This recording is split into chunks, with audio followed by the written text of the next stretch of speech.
I cover mostly PSVR 2 on the channel here, but I also delve into other VR headsets, VR as a whole. I spend a lot of my time also in Steam VR. Just this past month, I actually spent more time in Steam VR messing about with mods and other games, especially playing F1 23 with my friends and spending a lot of time in Blade and Sorcery. So I am fairly versed in both PSVR 2, independent standalone VR, and PC VR. So today, I thought we'd go over the things I wish I would have known at the start of my VR journey all the way back in 2015 when I picked up, believe it or not, a Google Cardboard for the first time. After almost 10 years of using this technology, there's some things you should know at the start and some things you might want to consider when deciding what games you want to play, what headset you want to go for, and what accessories to look at. So let's take a look. Also, if you find yourself enjoying today's content, we're trying to make our way to 10,000 subs. This video is being made a little bit in advance in terms of when it's coming out, so we may have hit the 10,000 mark already, but I'm fairly sure we won't have. But if you do find yourself enjoying the content, please feel free to support the channel by subbing. Anyway, the first thing I wish I would have known is what platform to choose for what I needed. I went with PSVR because I had a PS4, and to me, that was pretty great, but it's not going to fit everybody's needs.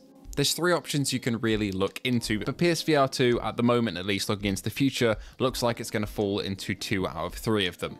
The first option is standalone VR. Do you want no wires, a headset that you can put on charge between uses, but does have a limited runtime in terms of how long it can go for, freedom to take it with you to travel with your headset very easily, not have to worry about the hassle of wires getting tangled around you as you play, and also a fairly cheap option because you don't have to buy anything like a console or a PC to go with it. If so, you want to be looking at Quest or Pico. Quest is definitely the big hitter right now. I mean, Meta have done a fantastic job of getting that headset up and going, and the rumors at the moment, at least at the time recording, are that the Quest 3S is right around the corner, which is their kind of middle ground headset that's going to bridge the gap between Quest 2 and Quest 3. So if you're looking for a cheaper option, that should be coming our way fairly soon. If you want to delve into console VR and take a look at a couple PSVR 2 exclusives like Gran Turismo if you're into your sim racing, Horizon Call the Mountain if you like that franchise, or Resident Evil, we have Resi 4 and Resi 8 on the headset, and they're absolutely phenomenal, including a couple of others like Synapse, which I really love. PSVR 2 combined with a PS5 can offer you all of those. If you're also looking to feel the magic of haptics, adaptive triggers, and eye tracking for things like menus and item selection,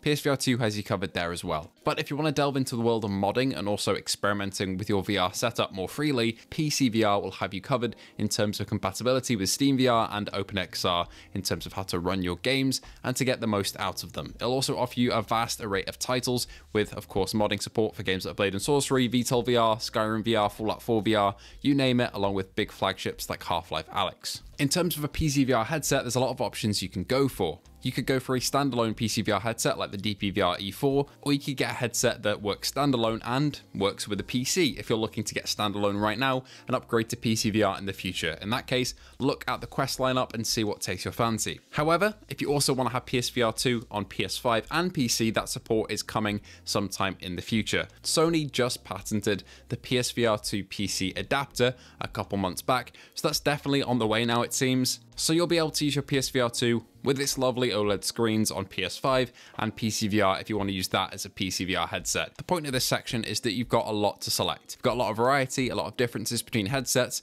and you can go for whichever one you think will fit you the most. So I encourage you to do as much research behind a headset before you buy it. Secondly, once you've got your headset, you might find that the comfort isn't quite there. Maybe you'll be a lucky one. Like me, luckily with my PSVR 2, I really just need minimal setup modification to get it feeling really comfy, but some people really don't like the way certain headsets feel, and luckily there's a bunch of companies selling different straps and items to help you out with that.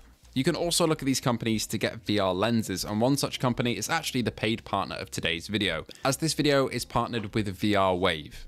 VR Wave create a variety of headset lenses to correct nearsightedness, farsightedness, and astigmatism, and are tailor-made precisely to your eye prescription. You'll no longer have to fit your glasses into the VR headset and risk scratching your precious lenses, as these lens inserts pop straight in. Even for people with perfect vision like myself, the VR Wave blue light filter and anti-glare lenses can help protect both your eye's health, as blue light causes eye fatigue and sleep disruption, which can be filtered out by the VR Wave lenses. These guys have worldwide shipping, and you can simply order at www.vrwave.store by filling out the online form and checking out the link below. They sell lenses for Quest 2, Quest 3, HP Reaver, PSVR 2, Apple Vision Pro, and more, so they'll fit all of your needs. Once again, that's www.vrwave.store.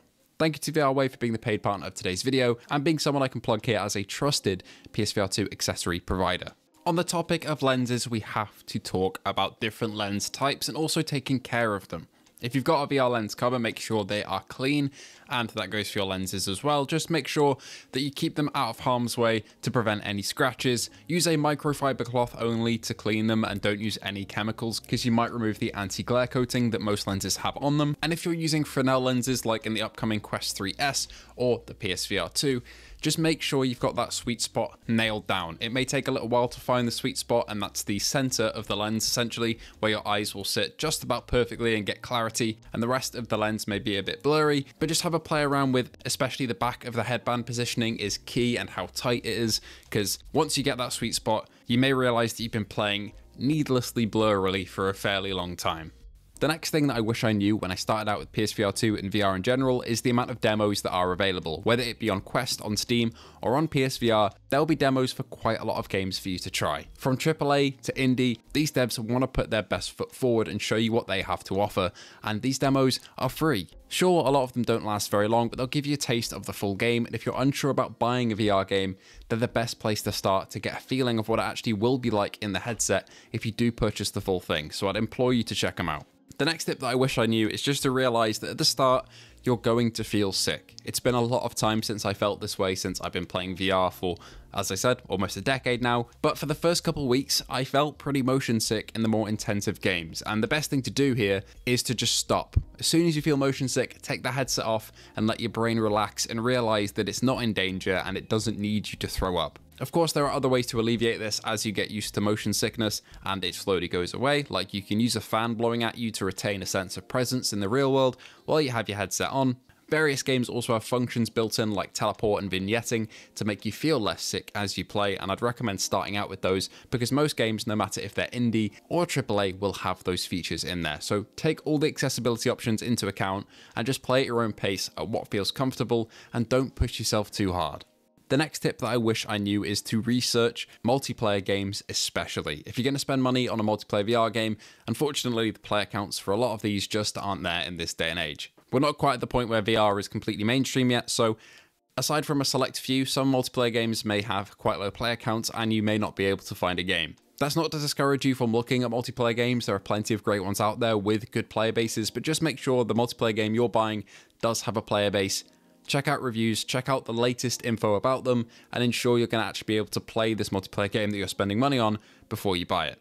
The next tip is to just experiment with genres. You'll never know what you'll end up liking, and the best case in point for this is me with Gran Turismo and sim racing. I played some racing games growing up, but at the start of me playing VR especially, I hadn't really played too many and I wasn't that interested, but as soon as I tried GT7 on PSVR 2, I was hooked in on sim racing, and it's that VR experience that got me invested into this genre of gaming and VR gaming with a sim rig. It could be similar for you if you're usually into shooter games, but you might try a VR flight sim and really love it. Don't be afraid to branch out with genre because you might end up absolutely falling in love with a genre that you never would have considered in the past. And a lot of the time, it's just because that game will be in VR. Finally, the last thing I wish I knew, and this will just apply to maybe just a select few people, but if you've got the budget for it, check out some more accessories and especially equipment to enhance your immersion. For very specific games like simulators, there are various sim rigs like HOTAS or wheels and pedals and haptic vests that will make you feel like you're in the game even more than you already are.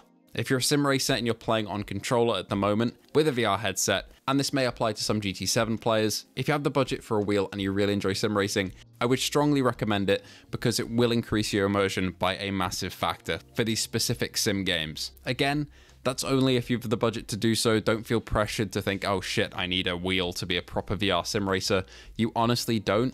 But if you do have the budget for it and you want to branch out, it's something that I'd really recommend in increasing your immersion. So that'll do it for the tips that I wish I knew at the start of my VR journey almost 10 years ago now. Anyway, thank you all for watching. Thank you to our patrons and YouTube members Luke Bentley, Phil Irving, Hazit Mirza, Ace Gamer, Hippie Pickle, Jin007, A License to Chill, and Sun WTF. All your guys' support are massively appreciated, and I apologize if a couple members or patrons have joined since the recording of this video, since I'm having to plan in advance because I'm working around our 10,000 sub video, which is going to be a very special one. Anyway, thank you all for watching, and I hope you did enjoy. If you did, feel free to like and subscribe, and I'll see you all in the next one.